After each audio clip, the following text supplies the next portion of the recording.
the Great Emu War of Australia. In 1932, Australia faced an unusual and comical conflict known as the Great Emu War. It all began when a group of ex-soldiers struggling to make a living after World War I were given a unique opportunity by the Australian government. They were provided with weapons and ammunition to address a growing problem, the overpopulation of emus.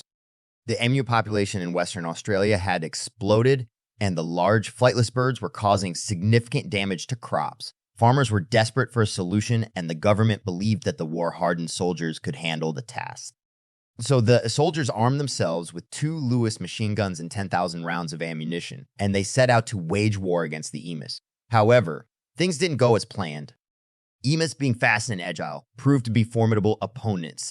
They scattered in groups, making them hard to hit, and they outran the soldiers' vehicles. After several days of relentless pursuit, the soldiers managed to kill only a fraction of the emus they had intended to. The emus, on the other hand, continued to wreak havoc on the crops. In the end, the government had to admit defeat, the soldiers' efforts were in vain, and the emu population remained largely intact. The so-called Emu War is now often regarded as a quirky and humorous episode in Australian history.